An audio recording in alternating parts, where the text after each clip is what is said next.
Ma famille me méprisait à Noël, car pour eux, je n'étais qu'un perdant.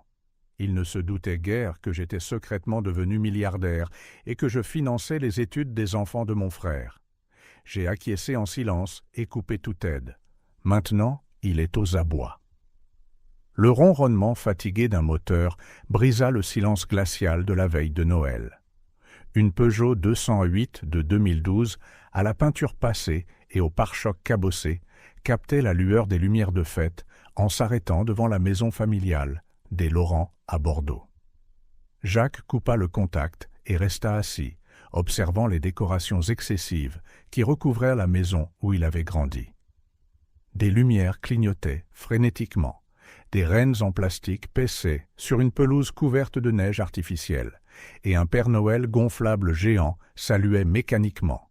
Jacques prit une profonde inspiration, ajusta son écharpe usée et sortit de la voiture, ne transportant qu'une modeste valise élimée.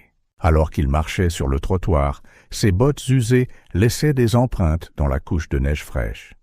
Le contraste entre sa silhouette et l'extravagance de la maison était saisissant. Jacques s'arrêta un instant, jetant un coup d'œil à la fenêtre du salon. Derrière les rideaux, il pouvait voir des silhouettes bouger, des éclats de rire étouffés parvenant à ses oreilles. Avant qu'il ne puisse sonner, la porte s'ouvrit en grand. Renaud, son frère aîné, emplissait l'encadrement, vêtu d'un pull en cachemire et d'un pantalon en lin coûteux. Il tenait une flûte de vin pétillant. « eh bien, si ce n'est pas notre Jacques !» s'exclama Renaud, souriant d'une manière qui n'atteignait pas tout à fait ses yeux. « Je croyais avoir vu un Uber dehors qui aurait deviné que c'était toi dans cette antiquité automobile. » Jacques força un sourire. « Joyeux Noël, Renaud. Entre, tout le monde meurt d'envie de voir comment les années t'ont traité. » rit Renaud, lui donnant une tape dans le dos, un peu trop appuyée pour être amicale. En entrant dans le salon, Jacques fut frappé par une vague de chaleur et l'arôme de dinde rôtie. Les décorations intérieures rivalisaient avec l'éclat extérieur. Au centre se dressait un sapin de Noël imposant de près de 3 mètres, entouré d'une montagne de cadeaux soigneusement emballés. Élise, la femme de Renaud, s'approcha, ses talons onéreux claquant sur le parquet. Elle fit une brève étreinte à Jacques, l'odeur d'un parfum coûteux l'envahissant.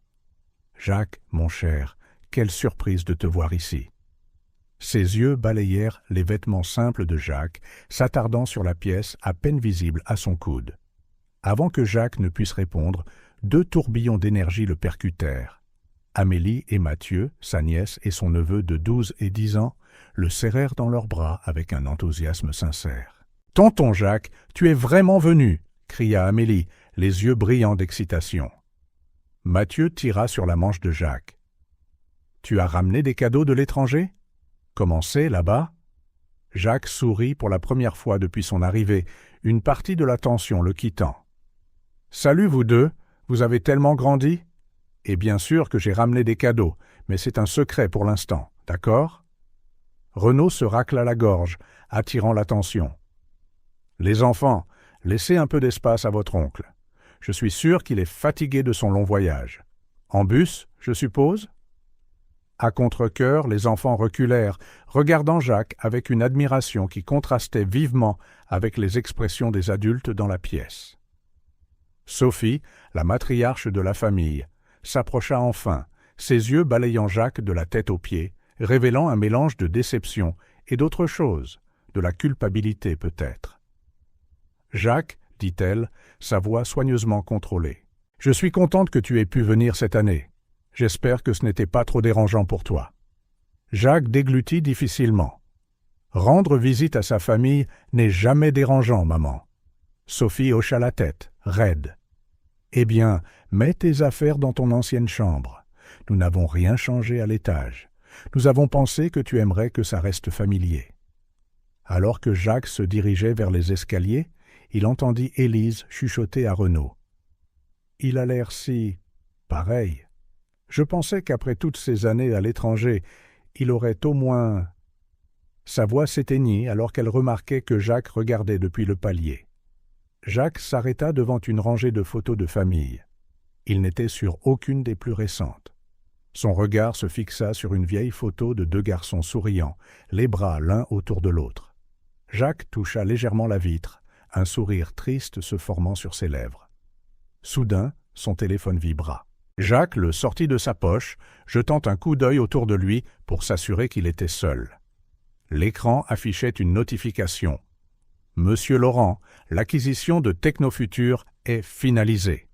Valeur 2,7 milliards d'euros. Félicitations. » Jacques éteignit rapidement le téléphone, le glissant dans sa poche.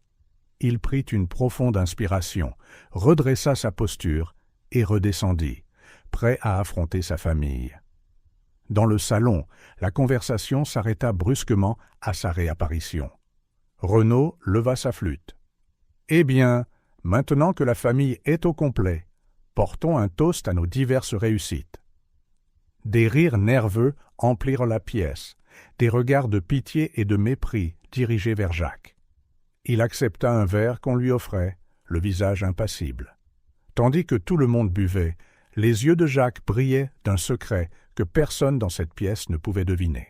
La soirée ne faisait que commencer, et Jacques Laurent, le soi-disant perdant, avait bien plus dans son jeu que quiconque ne le soupçonnait.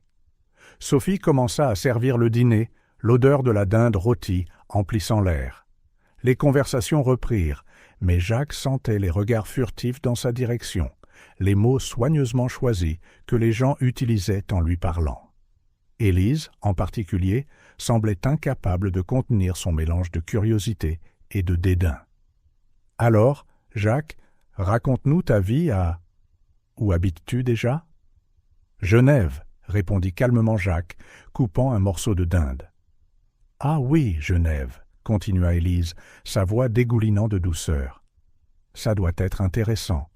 J'imagine que c'est difficile de maintenir une garde-robe correcte dans ce climat. Changeant ?» Elle regarda à nouveau la tenue simple de Jacques. Renaud rit, remplissant sa flûte de vin pétillant. « Allons, Élise, je suis sûr que Jacques fait de son mieux avec le peu qu'il a. Tout le monde ne peut pas s'offrir des costumes italiens, n'est-ce pas, mon frère ?» Jacques garda un sourire poli, mais ses yeux se rétrécirent presque imperceptiblement. « Chacun ses priorités, Renaud. » La tension dans la pièce était palpable, rompue seulement par l'excitation innocente d'Amélie et Mathieu, qui bombardèrent leur oncle de questions sur sa vie à l'étranger. Au fil de la soirée, Jacques observa attentivement la dynamique familiale. Il remarqua comment Renaud vérifiait discrètement son téléphone avec une fréquence croissante, une inquiétude fugace dans ses yeux avant de forcer un autre sourire. Il vit Élise tripoter nerveusement ses bijoux coûteux, comme pour se rassurer de leur présence. Et à travers tout cela, Jacques resta calme, presque amusé. Son téléphone vibra une fois de plus dans sa poche, mais il n'eut pas besoin de le vérifier pour savoir que son empire continuait de croître, invisible pour la famille qui le jugeait. Le dîner de Noël de la famille Laurent ne faisait que commencer, et avec lui, des secrets longtemps cachés étaient sur le point de se dévoiler. Jacques savait qu'avant la fin de la nuit, les masques commenceraient à tomber, et la véritable raison de son retour serait révélée. L'arôme de dinde rôtie et d'épices de fête emplissait la salle à manger des Laurent. La table, couverte d'une nappe en lin blanc immaculé, était dressée avec la plus belle porcelaine de la famille, réservée aux occasions spéciales, comme le disait toujours Sophie. Jacques observait la scène familière, et pourtant étrangement distante, en prenant sa place. Renaud, au bout de la table, leva un verre en cristal rempli d'un vin rouge qui coûtait probablement plus que le loyer mensuel de beaucoup de gens. « Eh bien, famille, une autre année s'est écoulée, et nous voici, célébrant nos réussites. » Ses yeux se posèrent un instant sur Jacques, un sourire condescendant étirant ses lèvres. « Certains d'entre nous plus que d'autres, bien sûr. » Élise rit délicatement, un son rappelant le tintement de clochettes de cristal. Elle se pencha sur la table, les diamants à son poignet scintillant sous la lumière du lustre. « Oh, chérie, ne sois pas modeste. Raconte à Jacques l'affaire Hartley que tu as gagnée ce mois-ci. » Renaud se redressa, le torse bombé de fierté. « Ah oui, une affaire de fusions-acquisitions difficile. Le client était si ravi qu'il m'a donné des billets pour le prochain Grand Prix de Monaco, en loge VIP, naturellement. Jacques hocha poliment la tête, son visage un masque d'intérêt poli. Sous la table, ses doigts effleurèrent presque imperceptiblement l'écran de son smartphone. Sophie servit une généreuse portion de dinde à Renaud. Mon fils a toujours été brillant. Tu te souviens, Jacques, comme il avait toujours les meilleures notes à l'école? Difficile à oublier, maman, répondit doucement Jacques, ses yeux rencontrant momentanément ceux d'Amélie, qui leva les siens discrètement. Élise se pencha en avant, ses boucles d'oreilles en saphir se balançant. « Jacques, mon cher, dis-nous, que fais-tu exactement là-bas à... Où était-ce déjà ?»« Genève, » répéta calmement Jacques. « Ah oui, Genève, » continua Élise, sa voix toujours mielleuse. « Ça doit être intéressant. J'imagine que c'est difficile de maintenir une garde-robe décente dans ce climat changeant. » Son regard se posa à nouveau sur le simple pull de Jacques. Jacques ouvrit la bouche pour répondre, mais fut interrompu par Mathieu. « Tonton Jacques, tu as visité le jet d'eau? J'ai vu des photos en ligne, ça a l'air génial. » Un sourire sincère illumina le visage de Jacques. « Oui, Mathieu, c'est vraiment remarquable. La prochaine fois que je reviendrai, je t'apporterai des photos. » Renaud se racla bruyamment la gorge. « En parlant de choses remarquables, Élise, pourquoi ne montres-tu pas à Jacques le cadeau de Noël anticipé que je t'ai offert ?» Élise rayonna, tendant son bras pour exhiber un bracelet en diamant. N'est-ce pas éblouissant? Renaud l'a eu chez Cartier, édition limitée. Sophie soupira d'admiration. « Oh, Élise, c'est magnifique. Jacques, n'est-ce pas merveilleux de voir ton frère si bien réussir ?» Jacques hocha la tête, prenant une gorgée de vin pour éviter d'avoir à répondre. Son téléphone vibra silencieusement dans sa poche. « Et vous, les enfants ?» se tourna Sophie vers ses petits-enfants. « Comment vont vos études? Vous prévoyez toujours de suivre les traces de votre père ?» Amélie se redressa sur sa chaise. « En fait, grand-mère, je pensais étudier l'ingénierie environnementale. Il y a un programme incroyable à la Sorbonne qui... » « La Sorbonne ?» interrompit Renaud en fronçant les sourcils. « Je pensais que nous étions d'accord pour HEC. Tradition familiale, tu te souviens? Mais papa ? » « Pas de mais, Amélie. HEC a le meilleur programme de commerce du pays. C'est le seul vrai chemin vers le succès. » Renaud lança un regard appuyé à Jacques. « Nous ne voulons pas que tu t'écartes du chemin, n'est-ce pas ?» Un silence inconfortable s'installa sur la table. Jacques sentit le poids de tous les regards sur lui, un mélange de pitié et de mépris mal dissimulé. Élise, apparemment inconsciente de la tension, continua. « Oh oui, HEC est merveilleux. Je me souviens des années de Renaud là-bas, les fêtes, les relations. Essentiel à son succès maintenant. » Jacques prit une profonde inspiration, ses doigts agrippant inconsciemment le téléphone dans sa poche. Son écran s'alluma silencieusement, affichant une notification. Action de Connect Global, en hausse de 15% après l'annonce de l'acquisition. « Et toi, Jacques ?» La voix de Sophie traversa ses pensées. « Des progrès dans ta carrière? Tu travailles toujours pour cette start-up? Ou je ne sais quoi ?» Jacques sourit doucement. « Les choses avancent, maman. Lentement mais sûrement. » Renaud rit, le son résonnant dans la pièce. « Ah, l'éternel optimiste. J'ai toujours admiré comment tu peux voir le bon côté de... de n'importe quoi. » Il fit un geste vague de la main, englobant l'apparence modeste de Jacques. « Tout le monde ne peut pas être un avocat de haut vol, Renaud, » répondit calmement Jacques. « Évidemment, » rétorqua Renaud, une lueur de supériorité dans les yeux. « Mais allons, Jacques, ça fait quoi, 10 ans que tu as quitté la maison?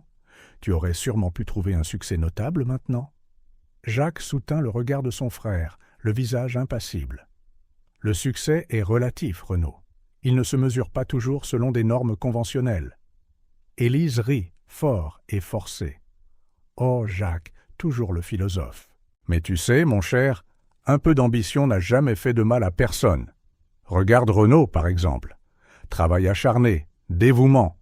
Regarde où ça l'a mené. » Sophie hocha la tête fièrement. « C'est vrai, Renaud a toujours su ce qu'il voulait et s'est battu pour l'obtenir. Devenu avocat à 25 ans, associé à 30 ans. Une véritable histoire de réussite. Jacques offrit un sourire énigmatique, ses yeux brillant d'un secret qu'aucun d'eux ne pouvait saisir. Chacun a son propre parcours, maman.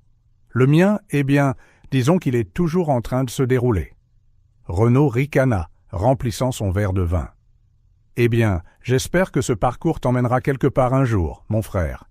Je détesterais penser que tu gaspilles ton potentiel. Le téléphone de Jacques vibra à nouveau. Discrètement, il le sortit de sa poche, jetant un rapide coup d'œil à l'écran. « Monsieur Laurent, la fusion avec VisionTech a été approuvée. Valeur estimée, 5 milliards d'euros. En attente de votre feu vert pour l'annonce publique. » Jacques verrouilla l'écran, un sourire presque imperceptible sur les lèvres. Il leva les yeux pour trouver sa famille, le regardant, dans l'expectative. « Ne t'inquiète pas, Renaud, dit-il doucement, levant son verre. Je suis sûr que tout deviendra clair en temps voulu. » Le reste de la famille échangea des regards perplexes, incertains quant à l'assurance dans la voix de Jacques. Alors que la conversation revenait aux exploits de Renaud, Jacques resta silencieux, les yeux brillants de la connaissance d'un avenir que personne d'autre à table ne pouvait imaginer. Le dîner se poursuivit, la conversation oscillante entre les louanges pour Renaud et les critiques à peine voilées envers Jacques. Pendant que Sophie débarrassait les plats principaux, Jacques profita de la distraction pour vérifier discrètement son téléphone, sous la table. L'écran s'illumina d'une cascade de notifications. « Monsieur Laurent, la fusion avec TechVision est finalisée. Valeur 3,2 milliards d'euros. Action de Connect Global en hausse de 22% après votre déclaration. Demande de visioconférence urgente des investisseurs de Tokyo. » Jacques parcourut les messages, absorbant les informations avec une efficacité exercée, son visage restant impassible, des années d'expérience lui ayant appris à cacher ses vraies émotions. Il verrouilla son téléphone et le rangea juste au moment où Élise tournait son attention vers lui. « Alors, Jacques, commença-t-elle, son ton condescendant à peine masqué par un faux sourire. « Raconte-nous un peu plus sur ce travail à Genève. Que fais-tu exactement là-bas » Jacques prit une gorgée de son vin, choisissant ses mots. « C'est assez varié, en fait. Principalement du conseil. » Renaud rit, le son résonnant dans la salle à manger. « Le conseil ? C'est le nouvel euphémisme pour chômeur ?» Amélie et Mathieu échangèrent des regards mal à l'aise, clairement inconfortables avec le ton de leur père. Jacques sourit doucement. « Il y a bien plus dans le monde des affaires que le droit des sociétés, Renaud. » Élise intervint, son ton mielleux dégoulinant maintenant de venin. « Oh, bien sûr, mon cher, mais tu dois admettre que c'est un peu médiocre comparé au succès de Renaud, non ? Je veux dire, regarde cette maison, les vêtements, les voitures. » Elle fit un geste large vers son environnement. Jacques remarqua, avec des yeux entraînés, les signes subtils de tension financière que d'autres n'avaient probablement pas vus. De la peinture légèrement écaillée dans un coin, la montre-bracelet de Renaud que Jacques reconnut comme une réplique coûteuse, pas l'original. Le succès a de nombreux visages, Élise, répondit calmement Jacques. Tous ne sont pas visibles au premier coup d'œil. Renaud ricana. La philosophie bon marché ne paie pas les factures, mon frère. À ce moment, Amélie intervint joyeusement, brisant la tension. « Tonton Jacques, as-tu visité l'université de Genève ? J'ai lu qu'ils avaient un programme incroyable en ingénierie environnementale. » Jacques adressa un sourire sincère à sa nièce. « Oui, Amélie, c'est une excellente institution. Peut-être pourrons-nous la visiter ensemble un jour. » Renaud fronça les sourcils. « Amélie, nous en avons discuté. HEC est la voie à suivre.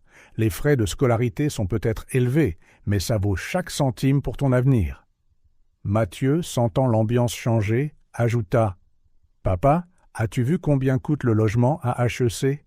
C'est presque le prix d'une maison. » Un éclair d'inquiétude traversa le visage de Renaud, rapidement masqué. Jacques le remarqua, son esprit calculant rapidement. Élise laissa échapper un rire nerveux. « Oh, ne vous inquiétez pas, les enfants. Votre père est plus que capable de payer pour HEC, n'est-ce pas, chérie? Renaud força un sourire. Bien sûr, bien sûr. Rien n'est trop pour l'avenir de mes enfants. Jacques observa l'échange attentivement, des années à lire les gens dans des négociations à haut risque s'activant. Il vit la tension dans les épaules de Renaud, le regard anxieux dans les yeux d'Élise, et la façon dont elle touchait nerveusement ses bijoux coûteux, comme pour se rassurer. Sophie, revenant avec le dessert, semblait inconsciente de la tension.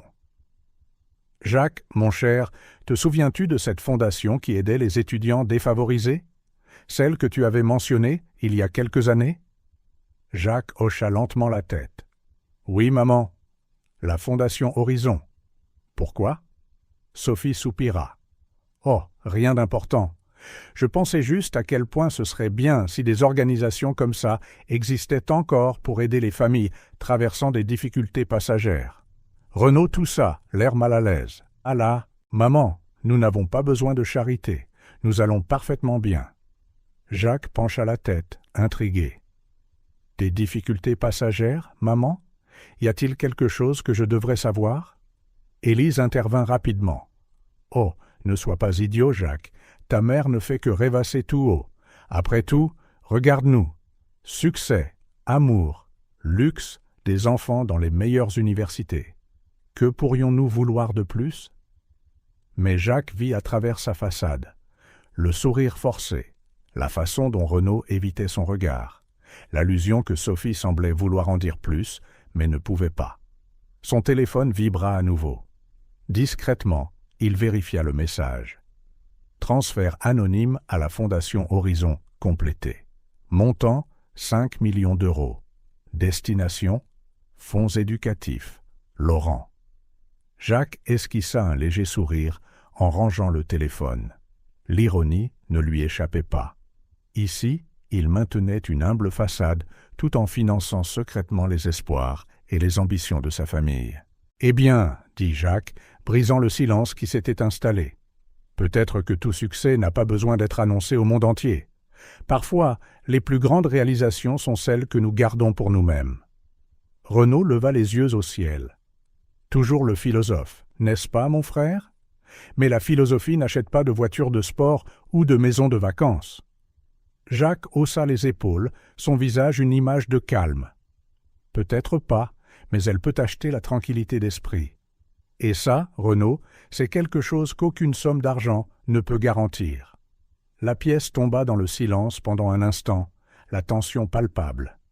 Élise jouait nerveusement avec son bracelet en diamant. Renaud fixait son verre de vin comme s'il contenait toutes les réponses, et Sophie regardait d'un fils à l'autre, l'inquiétude gravée sur son visage.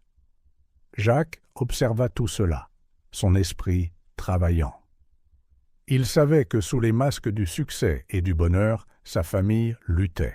Et lui, avec son empire secret, était en position d'aider. Mais la question restait, quand et comment révéler la vérité? Pour l'instant, il garderait son propre masque en place, le masque du frère quelconque, du fils qui n'avait pas répondu aux attentes. Parce que parfois, la plus grande force vient du fait d'être sous-estimé. La maison des Laurent brillait sous la douce lumière des bougies et le scintillement joyeux des lumières de Noël. L'odeur de cannelle et de pommes du pudding de fête fraîchement servi se mêlait au riche bouquet du vin rouge. Renaud avait insisté pour ouvrir un Château Margaux 2010, une petite indulgence pour célébrer, avait-il dit avec un sourire suffisant. Jacques observait tout cela avec un mélange de nostalgie et de détachement. Sa famille réunie, les visages rougis par le vin et la nourriture riche, auraient pu être l'image parfaite du bonheur des fêtes. Mais il savait que sous la surface polie, des tensions et des secrets cachés menaçaient de briser la façade soigneusement construite. Renaud se leva, son verre en cristal levé. Les lumières de Noël se reflétaient sur les diamants de sa montre, une réplique coûteuse que Jacques avait de nouveau notée, mais une réplique tout de même. « Famille !»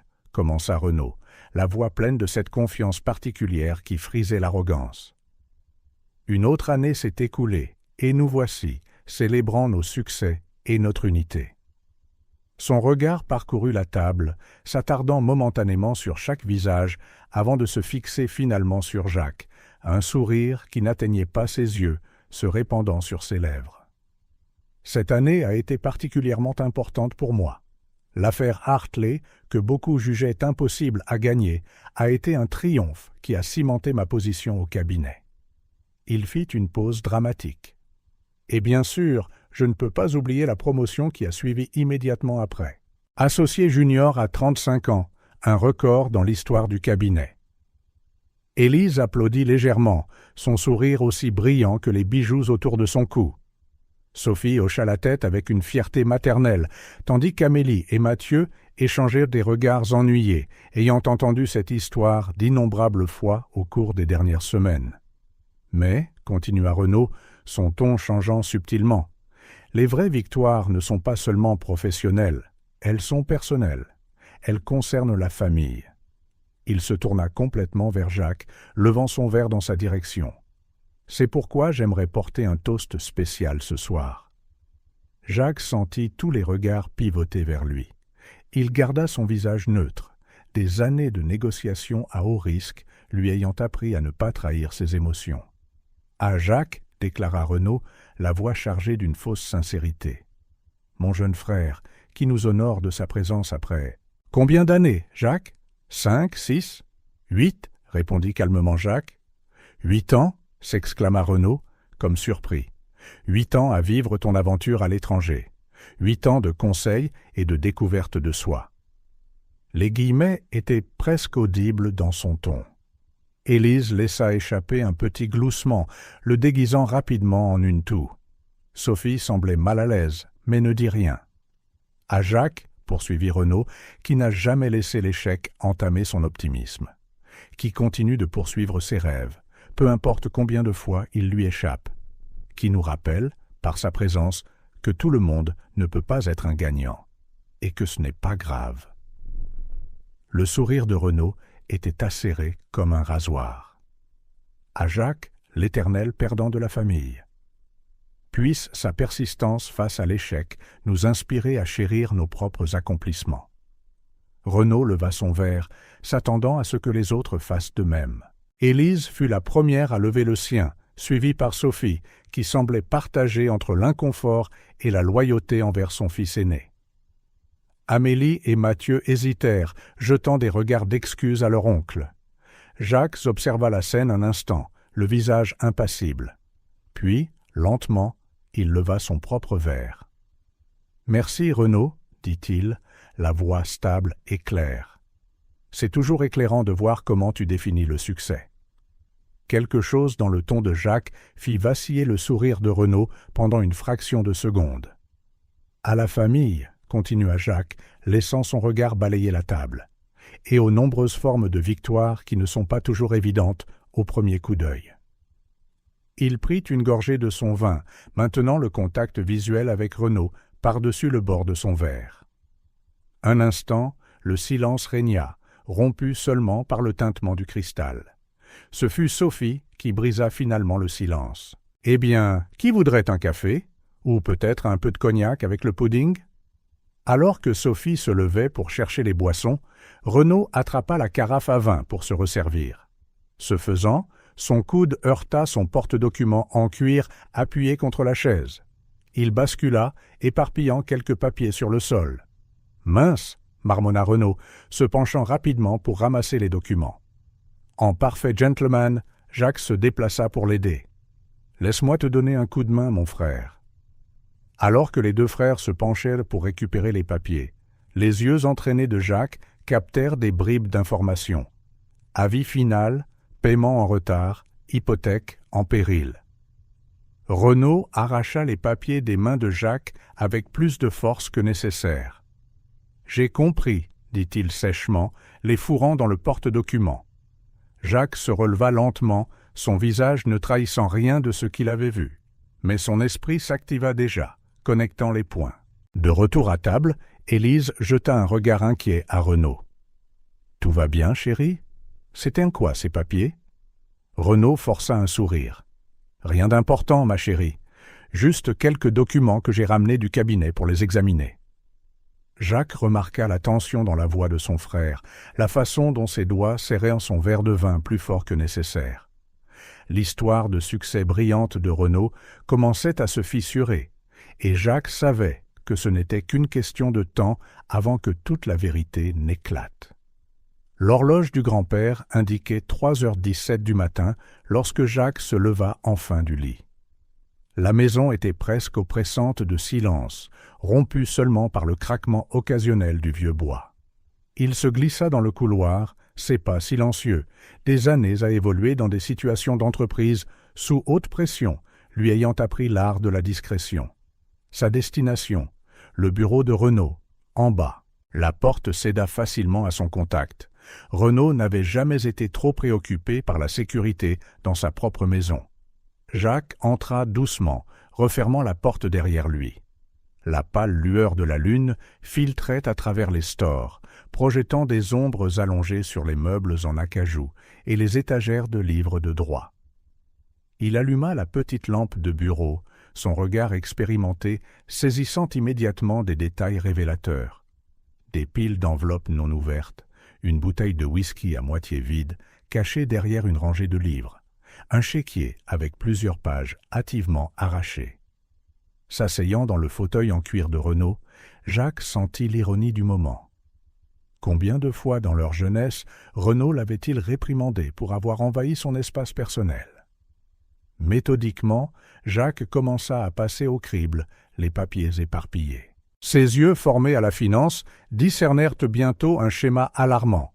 Des relevés bancaires montrant des soldes négatifs constants, des lettres de recouvrement de multiples créanciers, certaines estampillées « Avis final », un document d'hypothèque pour la maison de leurs parents, signé par Renaud en vertu d'une procuration, des reçus de Paris, certains datant d'à peine une semaine. À chaque nouvelle révélation, Jacques ressentait un mélange de choc et un étrange sentiment de validation sinistre. Il avait toujours soupçonné que le succès de Renaud était construit sur des bases fragiles, mais l'ampleur du désastre financier qui se déroulait sous ses yeux dépassait ses attentes. Une enveloppe particulièrement visible attira son attention. Elle était adressée à la Fondation Horizon, l'organisation que Jacques utilisait secrètement pour acheminer des fonds à sa famille. Soigneusement, il l'ouvrit et lut. « Cher Monsieur Laurent, nous vous remercions pour votre généreux don mensuel aux fonds éducatifs Laurent. Vos efforts continus ont assuré que de nombreux jeunes esprits prometteurs. Don mensuel, 50 000 €. Jacques ferma les yeux un instant, laissant la réalité s'installer. Pendant des années, il avait subventionné en silence le style de vie luxueux de sa famille, permettant à Renaud de maintenir son illusion de succès.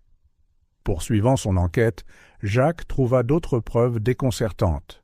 Les relevés de cartes de crédit d'Élise, montrant des dépenses extravagantes en bijoux, vêtements de créateurs et spas haut de gamme, un contrat de location pour la nouvelle voiture de sport de Renaud avec des paiements en retard, les factures de scolarité pour Amélie et Mathieu, estampillés urgents. En retard. Le tableau était clair. Renaud se noyait dans les dettes, une grande partie alimentée par le jeu et une mauvaise gestion financière. Élise, apparemment inconsciente de toute l'étendue de la situation, continuait à dépenser comme s'il n'y avait pas de lendemain. Et au milieu de tout cela, la nièce et le neveu de Jacques risquaient de perdre leurs opportunités éducatives. Jacques se renversa dans le fauteuil, l'esprit en ébullition. Il ouvrit une application bancaire privée sur son téléphone, une que peu de gens dans le monde connaissaient même l'existence. En quelques tapotements, il examina les virements récurrents qu'il effectuait à la Fondation Horizon. Un instant, son doigt plana sur le bouton « Annuler les futurs virements ». La décision devant lui était monumentale. Continuer à aider signifierait perpétuer la mascarade, encourager la spirale de dépenses inconsidérées de Renaud et Élise. Les couper pourrait être le choc dont ils avaient besoin pour affronter la réalité. Mais à quel prix? Jacques pensa à Amélie et Mathieu, à leurs aspirations et à leurs rêves. Il pensa à Sophie, probablement ignorante que sa maison avait été utilisée comme garantie pour les dettes de jeu de Renaud. Laissant échapper un lourd soupir, Jacques prit sa décision. Ses doigts dansèrent sur l'écran établissant un nouveau plan de transfert, coupure complète des fonds pour les comptes personnels de Renaud et Élise, virement continu pour les frais de scolarité d'Amélie et Mathieu, mais maintenant directement aux universités. Un dernier virement substantiel sur le compte de Renaud et Élise avec une note jointe. Utilisez-le judicieusement. Il n'y en aura plus. Tâche accomplie. Jacques réarrangea méticuleusement le bureau dans son état d'origine avant de partir. Il fit une dernière chose. Il glissa discrètement une carte de visite d'un thérapeute renommé spécialisé dans l'addiction au jeu sous le buvard de Renaud. De retour dans sa chambre, les premiers rayons de soleil se faufilèrent à travers les rideaux. Jacques s'assit sur le bord du lit, le poids de ses actions et des révélations de la nuit pesant sur lui. Il savait que les jours à venir seraient tumultueux. Renaud et Élise réaliseraient bientôt que leur filet de sécurité financier avait disparu. La façade de succès et de luxe soigneusement construite commencerait à s'effondrer. Mais alors que le reste de la maison dormait, ignorant des changements sismiques sur le point de se produire, Jacques ressentit un étrange sentiment de paix. Il avait fait le premier pas pour démanteler les mensonges qui avaient empoisonné sa famille depuis si longtemps. Reprenant son téléphone une fois de plus, Jacques ouvrit ses emails et commença à composer un message à son équipe de direction. « Préparez mon retour anticipé. Nous avons des acquisitions importantes à finaliser. » et lancer le processus de création d'un nouveau siège social dans notre ville natale. Il est temps de ramener l'entreprise à la maison. D'un clic, il envoya l'email, scellant non seulement son retour dans le monde de l'entreprise, mais aussi le début d'une nouvelle ère pour la famille Laurent. Les masques étaient sur le point de tomber, et Jacques était prêt à faire face aux conséquences, quelles qu'elles soient. La lumière du matin avait à peine percé lorsque le téléphone de Renaud sonna, le tirant d'un sommeil agité.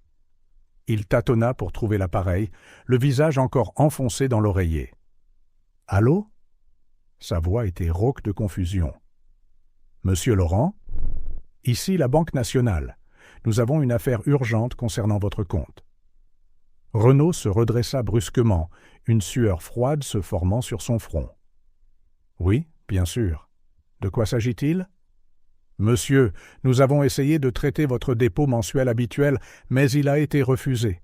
Le payeur a annulé l'ordre permanent. » Le cœur de Renaud battait à tout rompre. Ce mystérieux et toujours généreux dépôt mensuel qui avait soutenu son style de vie pendant des années s'était arrêté.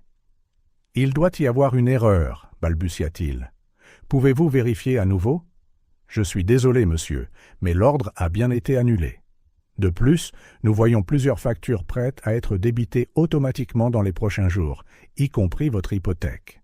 Sans ce dépôt, votre compte sera considérablement à découvert. Renaud raccrocha, son esprit vacillant. Comment était-ce possible ? Cet argent avait toujours été là, mois après mois, année après année. C'était son filet de sécurité, sa bouée de sauvetage. Alors qu'il essayait de digérer la nouvelle, la sonnette retentit, un bourdonnement aigu qui résonna dans la maison. Toujours en pyjama, Renaud descendit péniblement pour trouver un livreur avec une enveloppe à la main. « Renaud Laurent, livraison pour vous. » Les mains tremblantes, Renaud déchira l'enveloppe, là, dans l'embrasure de la porte. C'était un avis de la banque. L'hypothèque sur la maison des parents était en arriéré. Et si le paiement n'était pas effectué dans les 30 jours, une procédure de saisie commencerait. Fermant la porte, il s'appuya contre elle, sentant ses jambes menacées de céder. Comment tout avait-il pu s'effondrer si vite ? Dans la cuisine, Élise préparait le petit déjeuner, inconsciente du drame qui se déroulait. « Chérie, ne penses-tu pas que nous devrions mettre à jour notre garde-robe d'hiver cette année ? J'ai vu des pièces fabuleuses dans la nouvelle collection. » Elle s'arrêta dès qu'elle vit l'expression de Renaud. « Qu'est-ce qui ne va pas ? On dirait que tu as vu un fantôme. » Renaud força un sourire. « Ce n'est rien, ma chérie. Juste des trucs de travail, tu sais. » Mais Élise n'était pas dupe. Au cours des jours suivants, elle commença à remarquer des changements subtils. Renaud, toujours si confiant, semblait distant, nerveux. Il passait des appels à voix basse depuis son bureau fermé à clé. Les factures, autrefois payée sans une seconde pensée, déclenchaient maintenant des disputes anxieuses. Un après-midi, en parcourant le courrier, Élise découvrit une lettre de l'université d'Amélie. Curieuse, elle l'ouvrit. « Cher monsieur et madame Laurent, nous souhaitons vous informer que les frais de scolarité pour le semestre en cours sont en retard. Si le paiement n'est pas reçu dans les 15 jours, nous avons le regret de vous informer que votre fille pourrait être interdite d'assister aux cours. » Élise sentit son sang se glacer. Comment était-ce possible ? Renaud lui avait toujours assuré que les frais de scolarité étaient couverts, que tout était sous contrôle. « Renaud » appela-t-elle, la voix tremblante. « Peux-tu venir ici un moment ?» Quand Renaud entra dans la pièce et vit la lettre dans les mains d'Élise, son visage devint pâle. « Je peux expliquer. » Avant qu'il ne puisse élaborer, le téléphone sonna. Renaud répondit, la voix tendue. « Allô ? Oui, c'est moi. » « Non, s'il vous plaît, j'ai juste besoin de quelques jours de plus. »« Je comprends, mais... » Élise regarda, la réalité s'imposant à elle. Les appels constants, les lettres, la tension palpable. Tout pointait vers une vérité qu'elle ne voulait pas reconnaître. Pendant ce temps, dans le salon, Amélie et Mathieu chuchotaient entre eux. « As-tu remarqué à quel point papa est bizarre en ce moment ?» demanda Amélie. Mathieu hocha la tête. « Oui, et je l'ai entendu au téléphone hier soir, se disputer à propos de paiements en retard. » Amélie fronça les sourcils. « Tu penses qu'on a des problèmes d'argent ?»« Impossible, » répondit Mathieu, bien que sa voix trahisse l'incertitude. « Papa est un avocat à succès, non ?» À l'étage, Jacques observait tout cela se dérouler depuis un point de vue discret, ressentant un mélange de culpabilité et de détermination.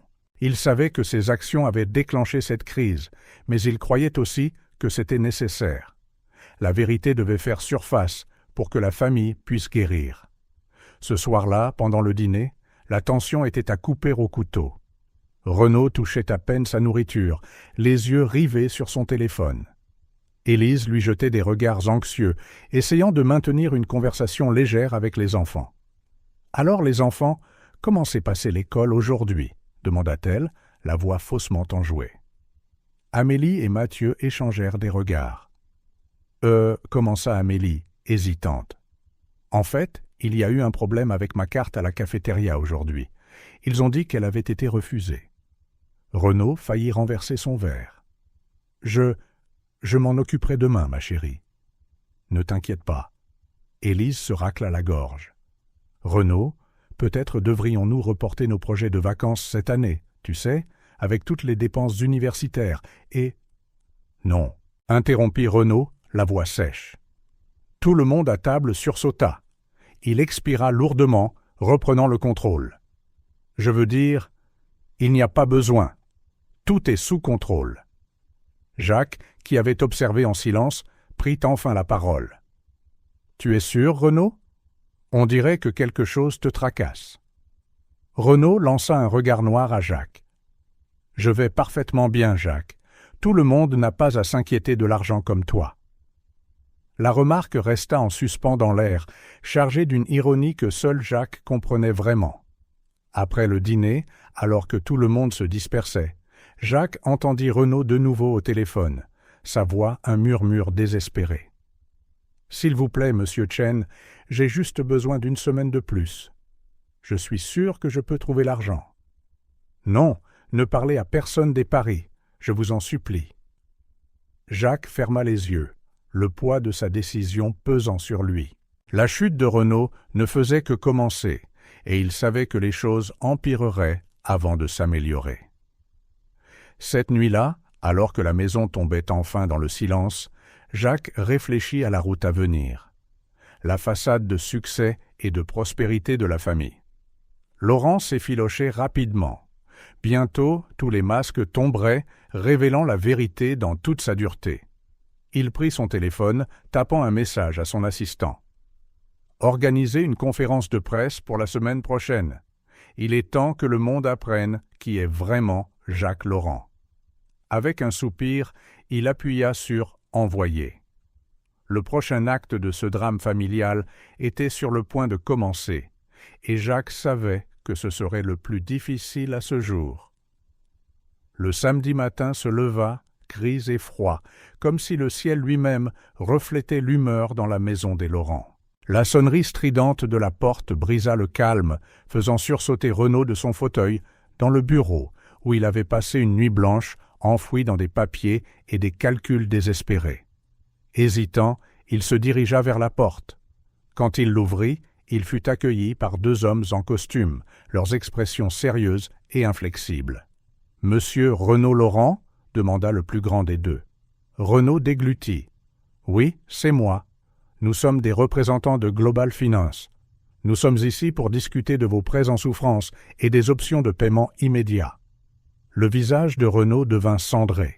Il jeta un regard nerveux par-dessus son épaule, s'assurant qu'aucun membre de la famille n'était à proximité. « S'il vous plaît, ce n'est pas le bon moment. Pouvons-nous fixer un rendez-vous à mon bureau lundi ?» Le second homme s'avança, la voix ferme.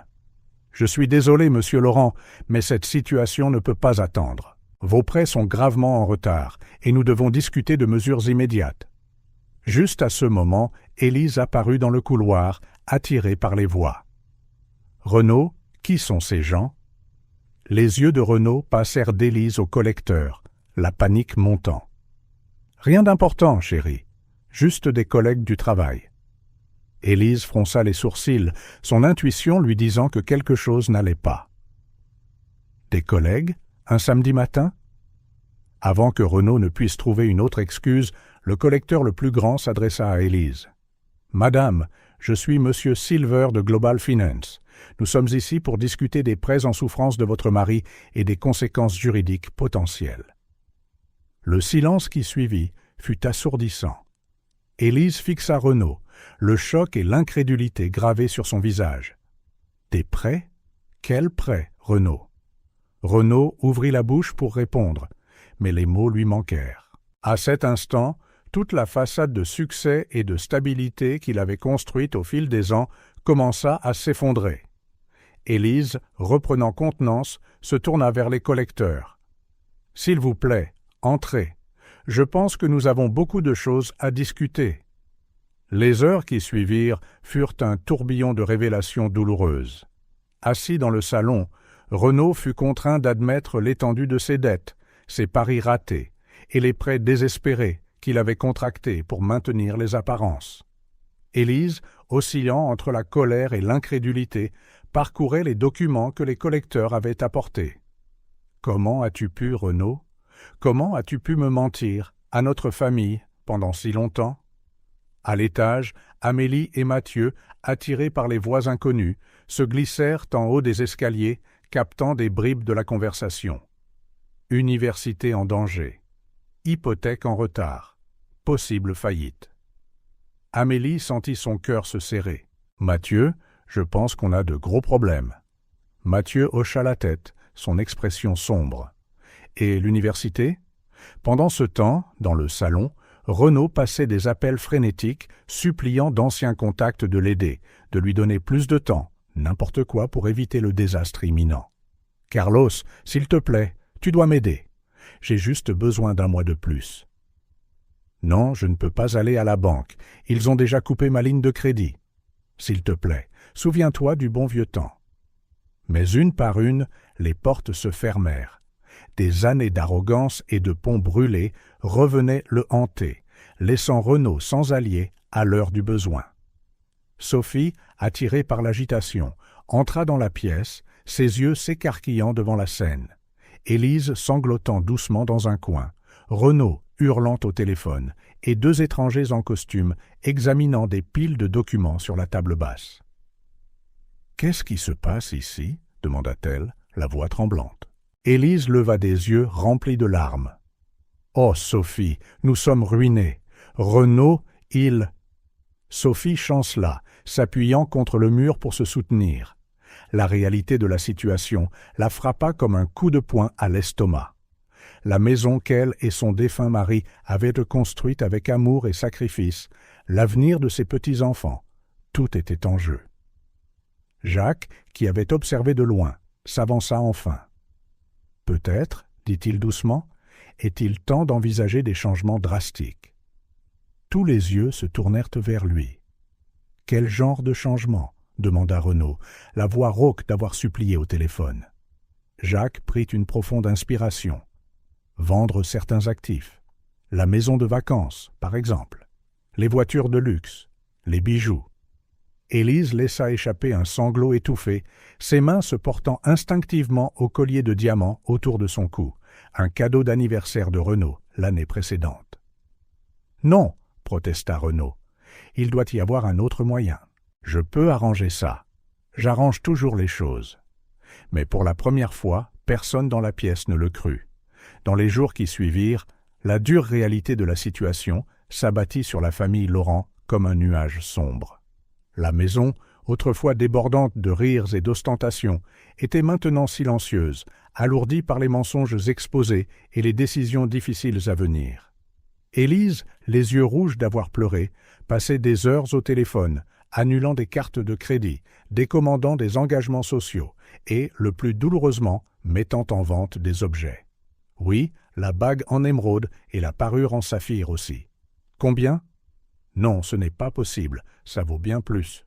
Renaud, quant à lui, s'enferma dans le bureau, se noyant dans la paperasse alors qu'il tentait désespérément de trouver une issue au labyrinthe financier qu'il avait créé. Amélie et Mathieu, maintenant pleinement conscients de la gravité de la situation, proposèrent de chercher des emplois à temps partiel. « Nous pouvons aider, papa, » dit fermement Amélie. « Nous n'avons pas besoin d'une si grande maison ou de voitures de luxe. Nous voulons juste que notre famille aille bien. » Sophie, assise tranquillement dans son fauteuil préféré, observait tout cela avec des yeux lasses. Comment en était-on arrivé là? Où avait-elle échoué en tant que mère? Alors que la famille Laurent luttait pour rester à flot au milieu du chaos financier et émotionnel, Jacques restait une présence stable, fournissant des conseils pratiques et un soutien silencieux. Il savait que le pire était à venir, mais il croyait aussi que des cendres de cette crise, une famille plus forte et plus authentique pourrait émerger. La nuit tombant sur la maison des Laurent, apportant avec elle un autre jour d'incertitude, Jacques réfléchit à la route à venir. La chute était en plein essor, mais il était déterminé à s'assurer qu'à la fin, sa famille trouverait non seulement la stabilité financière, mais aussi la vérité, l'honnêteté et le lien qu'ils avaient perdu depuis si longtemps. Le dimanche matin se leva dans un calme inquiétant dans la maison des Laurent. La famille se rassembla dans la cuisine, les visages tirés et fatigués par des nuits blanches et des soucis croissants. Renaud remuait son café distraitement, tandis qu'Élise feuilletait le journal, le regard lointain. Soudain, le souffle coupé d'Élise déchira le silence. « Oh mon Dieu! Jacques! C'est toi ?» Ils se tournèrent tous vers elle, confus. Élise, les mains tremblantes, tendit le journal pour que tout le monde le voie. En première page du Figaro se trouvait une photo de Jacques, en costume impeccable, affichant un sourire confiant. Sous le titre en gras, « Le milliardaire secret, Jacques Laurent, révèle son empire mondial ». Renaud arracha le journal des mains d'Élise, ses yeux parcourant l'article à toute vitesse. « Ce n'est pas possible, » murmura-t-il, mais sa voix trahissait une compréhension croissante. L'article détaillait l'impressionnant empire que Jacques avait bâti. Un réseau d'entreprises technologiques, d'investissements immobiliers et de fonds de capital-risque s'étendant sur le globe. La valeur estimée de ses actifs, plus de 10 milliards d'euros. Sophie, regardant par-dessus l'épaule de Renaud, s'effondra sur une chaise. « Mon fils, un milliardaire !» Sa voix était à peine un murmure. Amélie et Mathieu échangèrent des regards stupéfaits. « C'est donc pour ça que tonton Jacques n'a jamais semblé stressé par l'argent, » songea Amélie. Alors que la famille digérait la nouvelle, Renaud commença à faire les 100 pas dans la cuisine, l'esprit en ébullition. Soudain, il se figea, une expression de réalisation douloureuse envahissant son visage. « La Fondation Horizon » haleta-t-il. « Tous ces virements mystérieux au fil des ans, c'était toi, n'est-ce pas ?» Tous les yeux se tournèrent vers Jacques, qui se tenait dans l'embrasure de la porte, observant silencieusement la scène. Jacques hocha lentement la tête. « Oui, c'était moi. » Le silence qui suivit fut assourdissant. Des années d'arrogance, de condescendance et de jugement hâtif revinrent en mémoire à cet instant. Élise fut la première à parler. « Pourquoi ne nous as-tu jamais rien dit? Pourquoi vivre comme quelqu'un d'ordinaire ?» termina Jacques pour elle, un petit sourire étirant ses lèvres. « Parce que je voulais être aimé et respecté pour qui je suis, pas pour ce que j'ai. » Renaud, le visage un tumulte d'émotions contradictoires, s'avança vers son frère. « Tu savais tout, nos dettes, nos problèmes, et tu n'as rien dit. » Jacques soutint le regard de son frère, imperturbable. « Et qu'aurais-tu fait si je t'avais dit? Aurais-tu arrêté de jouer? Changé tes habitudes de dépenses ?» Renaud recula comme s'il avait été giflé. Sophie, les larmes aux yeux, se leva lentement. « Jacques, mon fils, nous... » Avant qu'elle ne puisse finir, le téléphone de Jacques sonna. Il jeta un bref coup d'œil à l'écran, puis le mit en sourdine. « Désolé, j'ai une visioconférence dans 10 minutes. Affaires urgentes de l'entreprise. » Sur ce, il se tourna et sortit de la cuisine, laissant sa famille dans un état de choc et de confusion. Les heures suivantes furent un flou. Le téléphone de la maison sonnait sans cesse, les journalistes cherchant des déclarations de la famille du milliardaire secret. Renaud, dans le déni et le désespoir, alternait entre appeler Jacques et le maudire à quiconque voulait bien l'écouter. Cet hypocrite nous a laissé couler pendant qu'il nageait dans l'argent. Élise, d'un autre côté, tomba dans un silence stupéfait, rejouant mentalement chaque interaction qu'elle avait eue avec Jacques au fil des ans, et les voyant maintenant sous un jour différent. Amélie et Mathieu, fascinés par la révélation, écumèrent Internet à la recherche d'informations sur leur oncle, trouvant des articles et des vidéos qui détaillaient ses triomphes commerciaux. « Regarde, maman !» s'exclama Mathieu, tendant sa tablette. Tonton Jacques a été nommé entrepreneur de l'année par Forbes. Sophie, assise tranquillement dans un coin, serrait une vieille photographie de Jacques enfant. « Comment n'ai-je pas vu ?» murmura-t-elle. « Mon propre fils. » Au fil de la journée, la famille accepta lentement la vérité. La famille Laurent, qui s'était longtemps considérée comme l'incarnation du succès, réalisait maintenant qu'elle avait mal jugé et maltraité la véritable histoire de réussite en son sein. Dans un dernier acte de désespoir, Renaud commença à envoyer message après message à Jacques. « Nous devons parler. Urgent. Jacques, s'il te plaît, décroche. Mon frère, je sais que j'ai fait des erreurs, mais notre famille a besoin de toi maintenant. » Tous restèrent sans réponse. Pendant ce temps, dans la chambre d'amis, Jacques s'était plongé dans sa visioconférence, discutant des dernières étapes d'une acquisition d'1 milliard de dollars.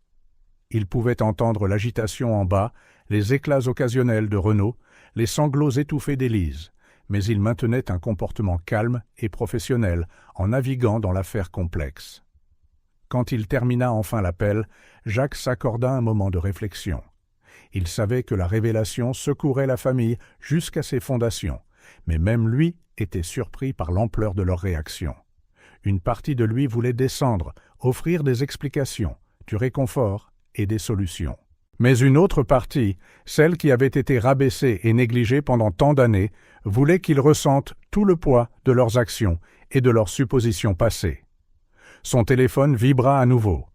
Un autre message de Renaud. « S'il te plaît, Jacques, nous avons besoin de ton aide. Ne laisse pas notre famille couler. » Jacques fixa le message un long moment, son doigt planant sur le bouton de réponse.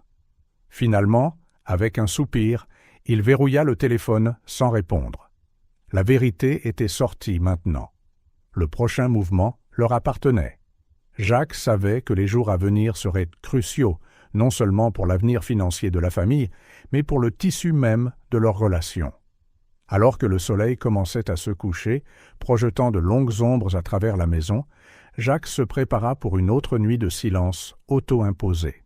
La révélation avait été faite. Il était temps maintenant de voir qui, parmi la famille Laurent, était vraiment prêt pour le changement, la réconciliation et surtout l'honnêteté. Le soleil se leva sur une maison des Laurent méconnaissable. Le silence épais n'était rompu que par le tintement occasionnel des couverts et des murmures étouffés et tendus. Renaud, autrefois le fier patriarche, semblait maintenant une coquille vide de lui-même. Il était assis à la table de la cuisine, fixant son téléphone, espérant une réponse de Jacques qui n'arrivait jamais. La sonnette retentit à nouveau, le faisant sursauter. En ouvrant la porte, il trouva son vieil ami de golf, le docteur Mandès. « Renaud, qu'est-ce que c'est que cette histoire que j'entends? Es-tu vraiment fauché ?» Renaud déglutit, sentant le poids du regard inquisiteur de son ami. « Carlos, je peux expliquer ?»